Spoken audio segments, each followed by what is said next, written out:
So we're going to be looking in this first hour at the last part of the book of Judges. And I've already mentioned a couple of things that are anomalous, odd about these last chapters. First, these are the climactic chapters of the book of Judges, and yet there aren't any judges. These are not stories about judges. And these stories don't follow the cycle that I acted out earlier today. That's not the storyline. So this is a deviation in that respect. Not only are there no judges, but the main characters are Levites, members of the tribe of Levi. The Levites Levi was a son of Jacob. The Levites were designated as the priestly tribe. And within the tribe of Levi, the descendants of Aaron were the priests. So the priests are Levites, but not all Levites are priests, because you have lots of Levites who are not descended from Aaron. The Levites are very prominent in the opening 6 books of the Bible. Once Levi is born. Genesis, Levi is just a child. He doesn't play a prominent role. But the Levites are important in Exodus. The Levites are chosen to be the priestly tribe in Exodus. The book of Leviticus, obviously, is named for the tribe of Levi because it's giving instructions specifically to priests about how they're to maintain the worship of the tabernacle. The book of Numbers devotes a lot of attention to the Levites, particularly in the opening chapters. Deuteronomy has several sections on the priests and Levites. And Joshua, we looked at yesterday, the setting of the sanctuary is the central section of the latter half of the book. And there are 2 sections that talk about the Levites' inheritance in the land and the Levitical cities that are designated for Levites. And you open the book of Judges, and if you're reading straight through the Bible, your assumption would be that the most prominent characters in Israel at this time would be priests and Levites. The only figure that is kind of a figure that represents the entire people of Israel in this time is the high priest. There is no king. The judges are periodic. They're not institutionalized. But priests are heads of the tabernacle system, but they also are figureheads for Israel. They're representatives of Israel. They're kind of the embodiment of the people of Israel. But they enter into the book of Judges, and there is not a single Levite or priest in the first 16 chapters. And Levites and priests don't appear until you get to the end of the book in the last 5 chapters. And you have 2 lengthy stories where the Levites are the prominent characters. So that creates some, it's an unusual, in the context of the rest of the Bible up to this point, it's an unusual thing for the Levites to be so neglected in the story and then become so prominent at the end. And then the other thing that makes these last chapters odd and anomalous is the chronological point earlier. At least the last story in the book of Judges is taking place toward the beginning of the period of the Judges. So it is out of chronological order. And I think the first story in the book in the last section of Judges is also an event that took place much earlier. It's not these events that take place after the death of Samson. These are events that take place shortly after the conquest. So I think that's indicates something about what the theme and point of these chapters are. One of the things that comes up recurringly in these chapters is the phrase, "There was no king in Israel," often accompanied by "everyone was right in his own eyes." I have the verses down there on your notes, Judges 17:6, 18:1, and 19:1. And each time that's the summary statement about Israel's situation. That's a well-known verse, a well-known refrain in Judges. but that refrain does not appear at all until you get to the end of the book of Judges. You might think that that refrain would be, you'd find it, all the way through, maybe 7 times. That would be nice, or 12. But you only find it these 3 times, and they're all in these last chapters. So that's an interesting oddity about these chapters. These chapters don't have anything to do with kingship directly, apparently. They don't have anything to do with the political situation in Israel. They have to do with Levites, which means they have to do with Israel's worship. And yet it's here that we get the refrain, there was no king in Israel. And I think we get a good clue, a good handle on what that's about, why that refrain is used, by looking at the term, the phrase that's used along with it. Oh, very good question. So that refrain, if these are early events, maybe that refrain is just applying to the period that these events are covering. Is that what you're suggesting? Yeah, that's very interesting. I think I've taken it the other way, that these are the climactic stories in Judges that are revealing a theme that's been implicit in the earlier section of Judges, in the part about the Judges, and that refrain applies to the whole period of the Judges. But you get we understand what the refrain means by looking at it in context of these stories. But that's a really good thought. Maybe the answer to that would be to say, another way to answer it would be to say this: if these stories are early, already in that period, this is true. There is no king in Israel. So if that's true in this early period, then it must be true throughout. But that still leaves the question of what it's referring to. Is it referring to a human king? Is that the problem that Israel has, that they don't have a human king? Or is it referring to Yahweh as their king? And I'm going to argue the second of those. I'm going to say that the refrain refers not to the absence of a human king. That's not Israel's problem. In fact, as I note on your notes, the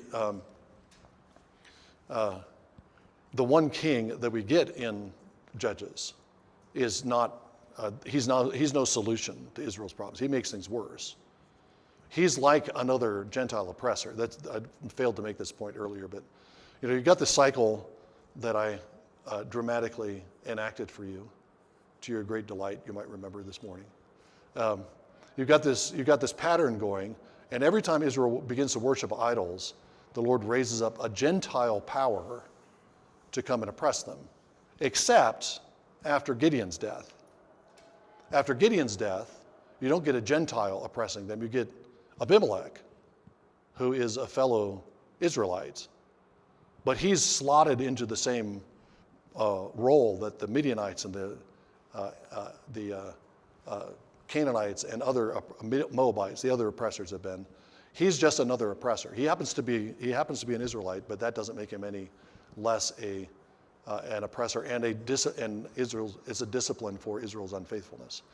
So I think that just Abimelech's career indicates that somebody who is just having a king in place is not any kind of solution. And the fact that Abimelech is actually presented as a curse on the same level as all the Gentile oppressors, that again is indicating that a human kingship is not the solution to Israel's problem. And the reason for that is because Israel's problem is not primarily a political one. It's something I've hammered repeatedly. But you see that in the second phrase that goes with that. There was no king in Israel. Every man did what was right in his own eyes.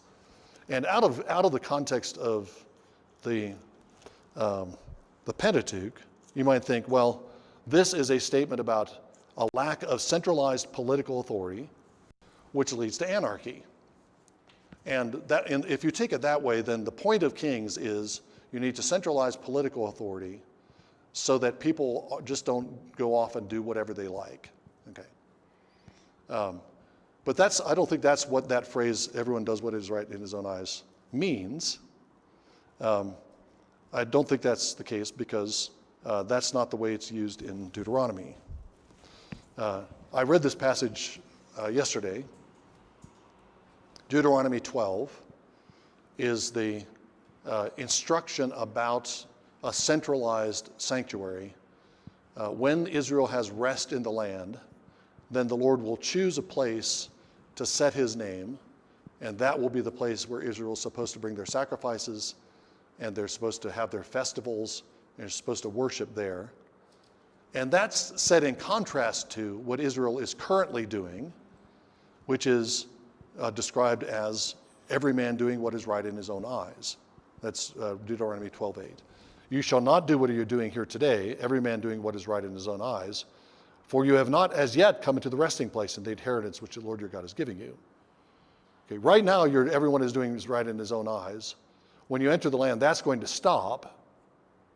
And in the context, the way that it stops is by the Lord choosing a place for his name and having a liturgical center for Israel, a single place where they offer sacrifice, a single place where they bring their tithes, a single place where they have their festivals. So in that context, every man doing what is right in his own eyes means that when an Israelite wanted to set up an altar, he set up an altar and worshiped the Lord. You actually see this during the early part of the book of Samuel, 1 Samuel. When after the Philistines have destroyed the tabernacle at Shiloh, Samuel is leading Israel in worship, but he's leading Israel in worship in places other than Shiloh. Okay, there's no central sanctuary anymore because the ark is not in the central sanctuary. It's not functioning. It's not fully functioning. And so that's a situation where Samuel, the prophet, can go around and set up altars in different places, and that's legitimate because there's not a single designated central sanctuary. But once there is a designated central sanctuary with the temple under Solomon, then those other shrines and places of worship are supposed to close down, and all the worship is supposed to be concentrated in the one place. So what Deuteronomy 12 is indicating by using the phrase everyone doing what is right in his own eyes is not political anarchy, but liturgical anarchy. And the solution is to have a single liturgical center, not necessarily a single political center, and that will bring an end to the chaos of the period of the Judges. So in Judges 17:6 and the other passages that use that phrase, I think that's what it's referring to. There was no king in Israel, meaning the king who is there, Yahweh who is king, is not being acknowledged. And everyone is worshiping however they please. What needs to happen is for the central sanctuary to become the one place of worship and the one God to be acknowledged as king of Israel. That's the solution to Israel's problems. Not to have a human king, because if you have a human king, you're as likely to end up with an Abimelech as you do with a David or a Solomon. The other contextual thing that supports that understanding is that these stories, the stories where these phrases occur, are stories about Levites, as I said. They're not stories about judges or kings, and it's the Levites, apparently, who are supposed to be directing Israel to the one king. The Levites are the ones who are supposed to prevent everyone from doing what is right in his own eyes. In other words, the Levites are the ones that are supposed to protect the unity of Israel's worship, and it's their failure to do that, insofar as it's a failure of any officials in Israel, it's the failure of the Levites that leads to all the problems of the book of Judges. Okay. So that's, just to summarize again quickly, I think there was no king in Israel, everyone did what was right in his own eyes. What that means is Israel did not acknowledge Yahweh as king, and they worshiped other gods, they worshiped as they pleased, and the last chapters of Judges are kind of exposing, they're pulling the veil back and showing us the real problem, which is not the problem of politics or of the failure of judges particularly, but it's the failure of the Levites. It's basically the pastors in Israel that are responsible for the political chaos of Israel. And if the pastors, the Levites, are doing what they're supposed to do, then Israel would be, their hearts would be turned to the Lord in worship, and the Lord would preserve them. So what are the Levites failing to do? Let me read, I'll probably read all of Judges 17. This is the beginning of a story that takes place over the two chapters, 17 and 18. but it gives us an indication of what the problem is with these Levites. Now there was a man in the hill country of Ephraim whose name was Micah. And he said to his mother, "The 1,100 pieces of silver were taken from you, about which you uttered a curse in my hearing. Behold, the silver is with me, and I took it." And his mother said, "Blessed be my son by the Lord." He then returned the 1,100 pieces of silver to his mother. His mother said, "I wholly dedicate the silver from my hand to the Lord for my son to make a graven image and a molten image. Now therefore I will return them to you."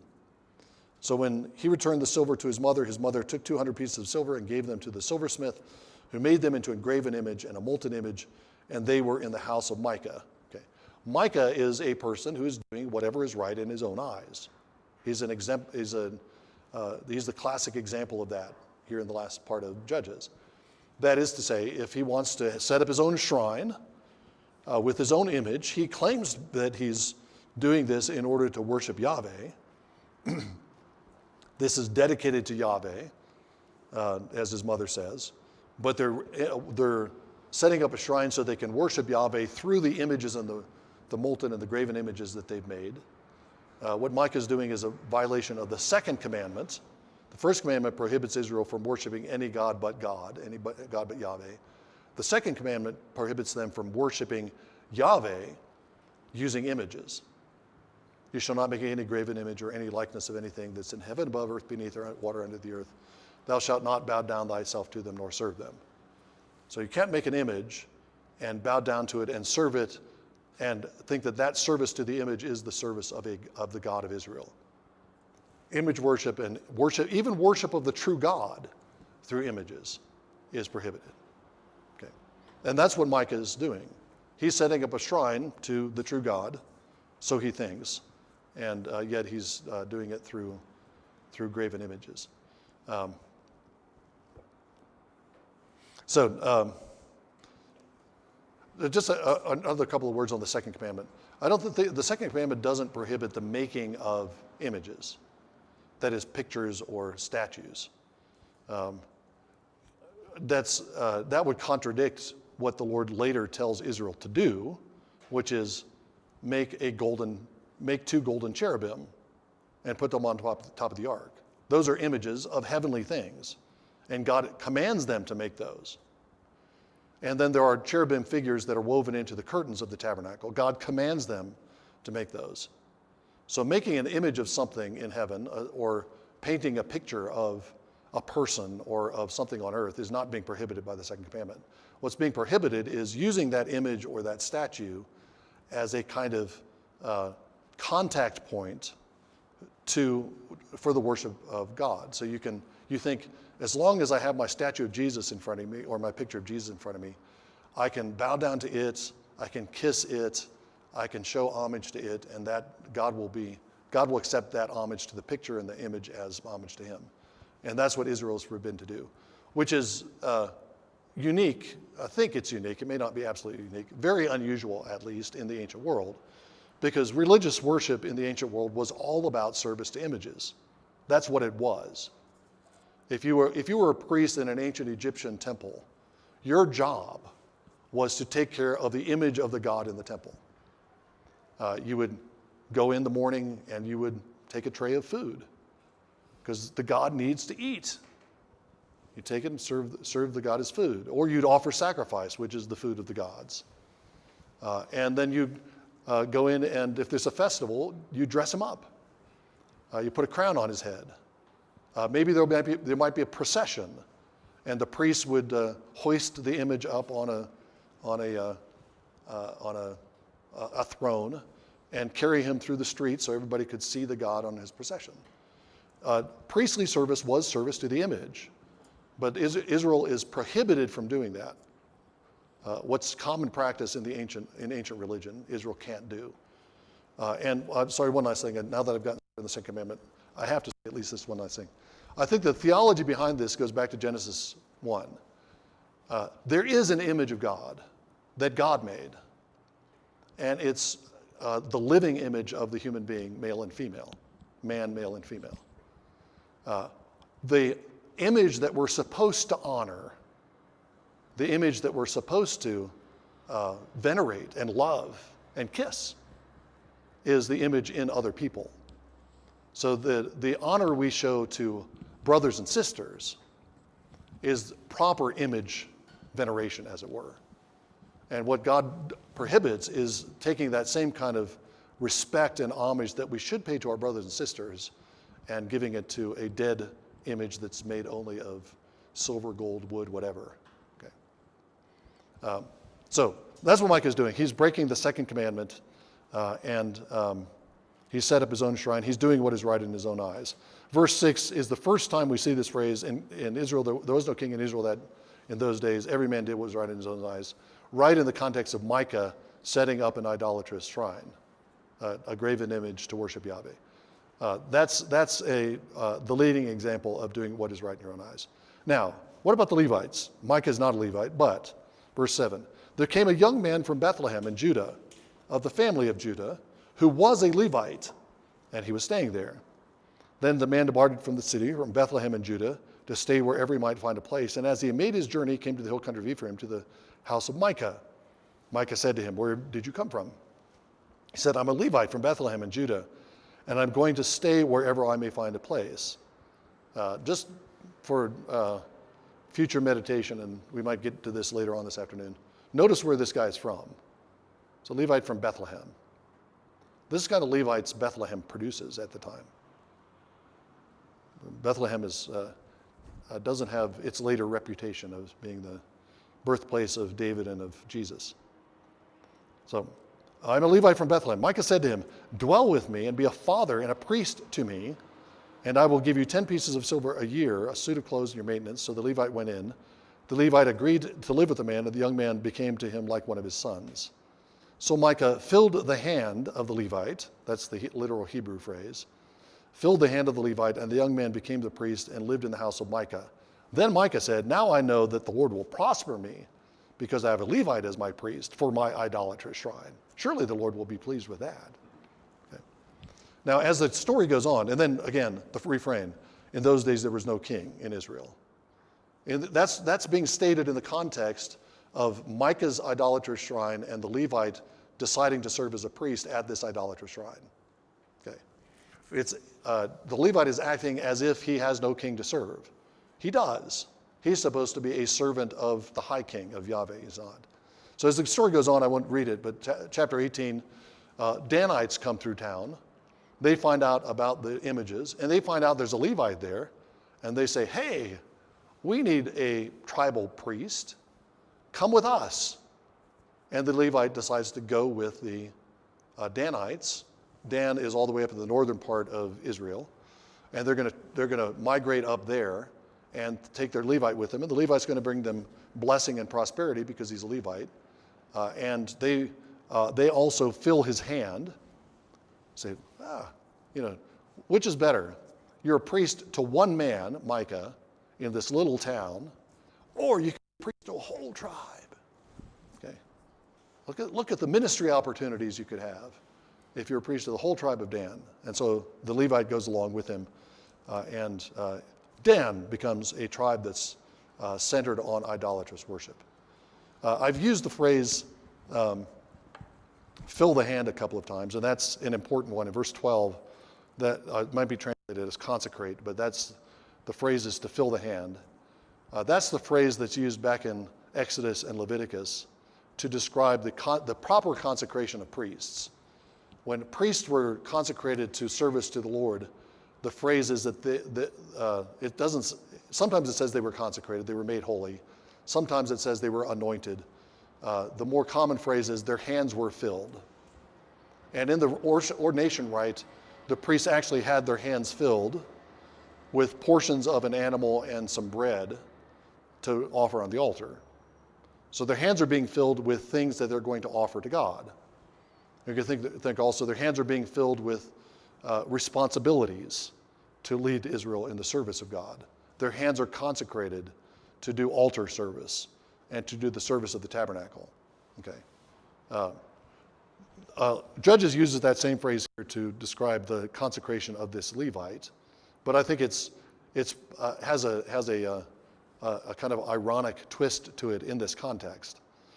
because the Levite is staying there because Micah fills his hand with 10 pieces of silver a year and a suit of clothes and your maintenance. Clothes are very expensive in the ancient world. And that you see this in the stories of Samson, where there's one episode that has to do with Samson getting clothes for all of the members of a wedding party. Okay, clothes are expensive. Unless you were very, very wealthy, you probably got along on one or two articles of clothing. So now this Levite can have a nice new set of clothes. It's like he's being ordained and invested by Micah, and he's got money to fill his hand. Filling the hand is supposed to mean that he's consecrated to the Lord's service, but here we have a Levite who will serve an idol if you will fill his hand with silver. He's a Levite for hire, and he will go to whoever gives him the most prestige and the most money. And he eventually goes away with the Danites because they offer him more. Okay, so Micah is doing what is right in his own eyes, and the Levite is also being singled out as, in some ways, an even greater sin, because he's supposed to be directing Israel in worship of Yahweh, and he's doing exactly the opposite. Okay, so that's the first episode in this last epilogue to Judges, as it were. The last episode has to do with another Levite, and that this Levite takes a concubine from Bethlehem. There's Bethlehem again, showing up toward the end of the book of Judges. And he takes her, they're separated, he wins her back, and then he's traveling with her, and they come to the Benjamite town of Gibeah. And I'll pick up the story in verse 10 of chapter 19. He refuses his father-in-law's offer to spend the night. He arose and departed and came to a place opposite Jebus, that is Jerusalem, and there were with him a pair of saddled donkeys. His concubine also was with him. When they were near Jebus, the day was almost over, and the servant said to his master, "Please come, and let us turn aside into this city of the Jebusites and spend the night in it." However, his master said to him, "We will not turn aside into the city of foreigners, who are not of the sons of Israel." Jebus, the early name of Jerusalem, that's not yet been conquered by Israel. We don't want to stay with the foreigners. You know what happens if we stay with foreigners? Let's go to an Israelite town.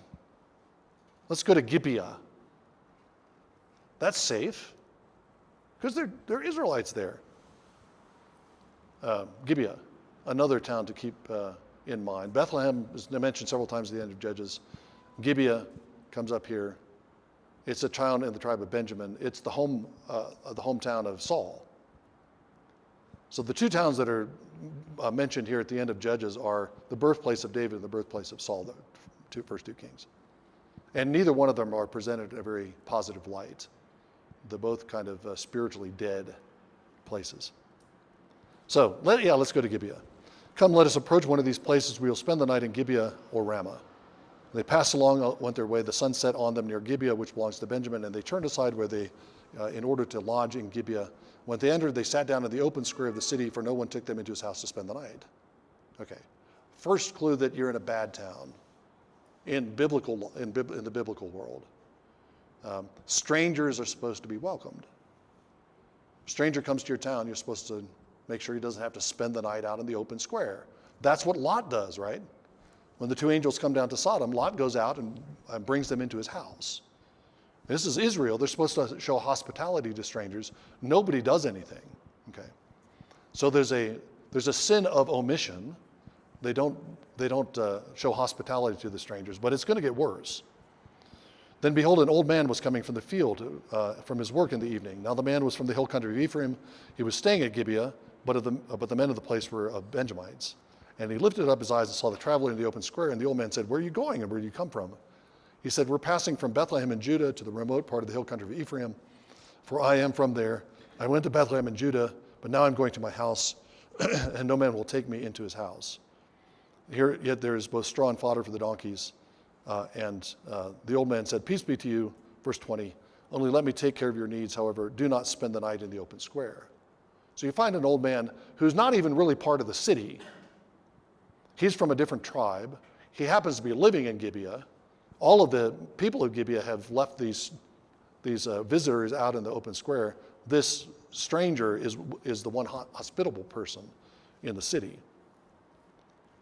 So he took them into his house and gave them the donkeys fodder, and they washed their feet and ate and drank. And while they were making merry, behold, the men of the city, certain sons of Belial, worthless fellows, surrounded the house, pounding the door. And they spoke to the owner of the house, the old man, saying, bring out the man who came into your house, that we may know him.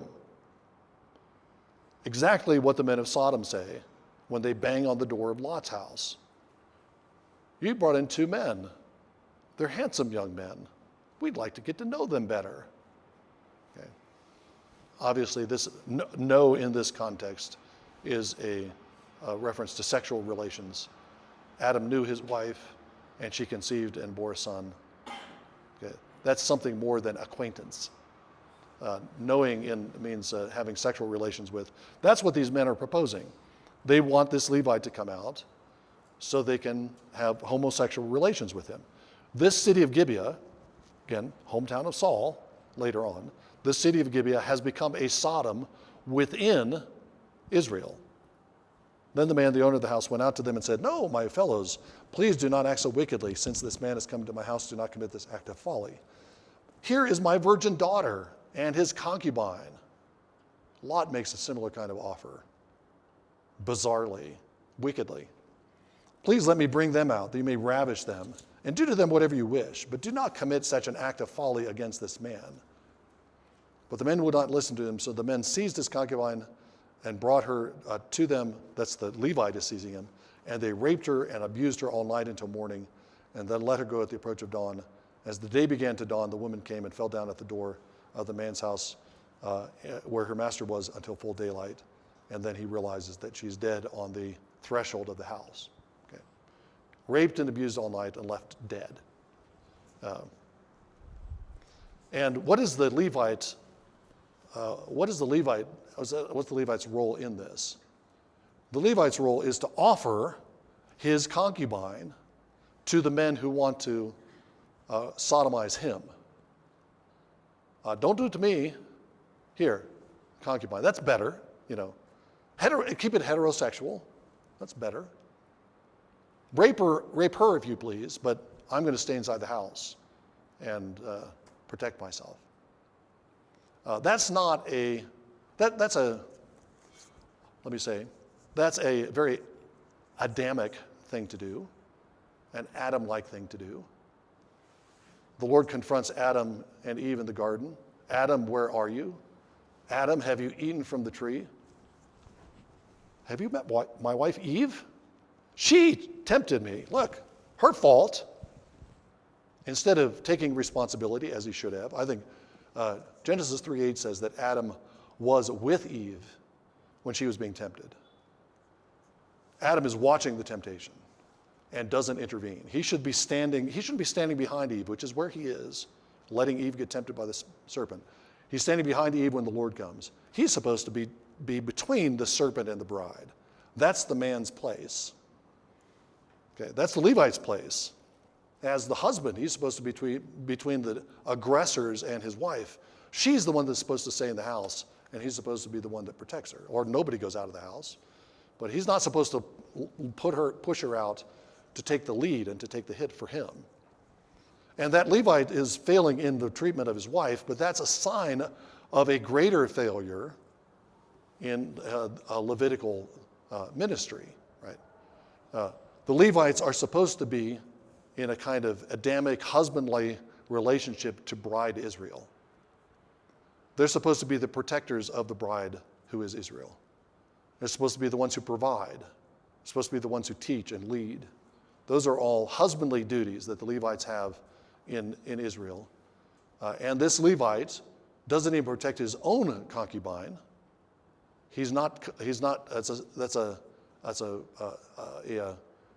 symbolic it signifies the fact that the Levites in general are not protecting Israel from temptation and seduction to idolatry. Okay. At least this town in Israel has become like Sodom.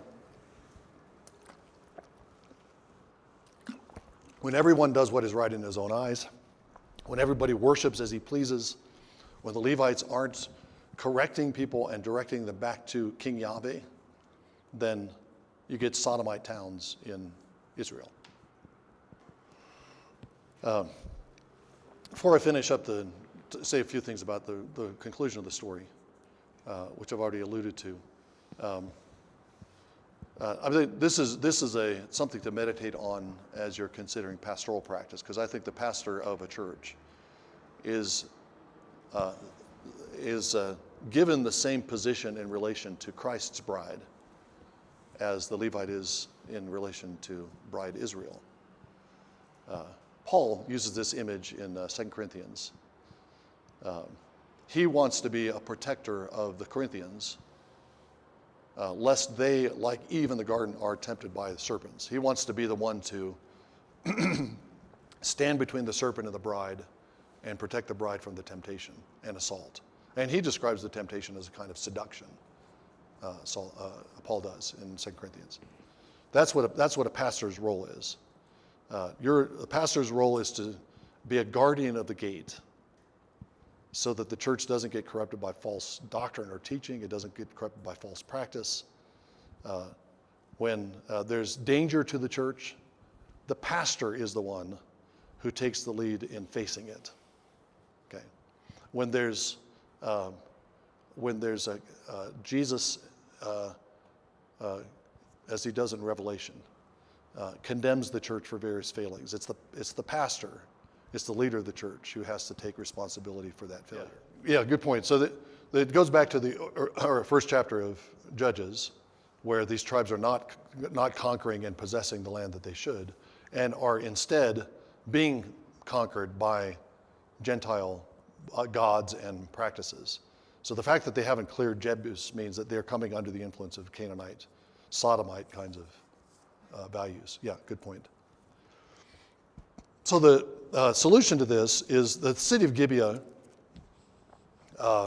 has abandoned the Lord, and it needs to be disciplined. And so the tribes gather together.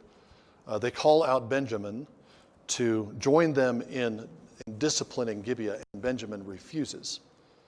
So the Benjamites close rank. These are our brothers. The men of Gibeah are our brothers. Yeah, sure. They're rapists and murderers, and they wanted to sodomize visitors to their city. Yeah, sure, but they're our brothers, so we're going to protect them. And they refused to give up the perpetrators and the city that should be disciplined. And so all of the tribes go to war against Benjamin, and they carry out a kind of harem against Benjamin.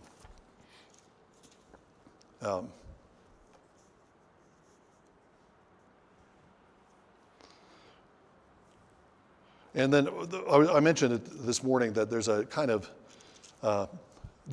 happy ending at the end, in the sense that the Benjamites, those remaining Benjamites, are given an opportunity to carry on the tribe of Benjamin by being given permission to take wives from the other tribes of Benjamin. We have this little scene right at the end of the book of Judges with the Benjamites. During a festival at Shiloh, the Benjamites are told to wait in the shadows and then grab the young women who are at the festival and take them off as wives. Okay. It's a weird little story to end the book, but I think it's intended to be a sign of the Lord's grace to Benjamin. Benjamin deserves to be cut off permanently, but the Lord gives them a continuing life as a tribe. They aren't cut off and they aren't destroyed. And the sign of that forgiveness and that grace is the fact that they're able to take these wives, and the Benjamites have a continuing tribe.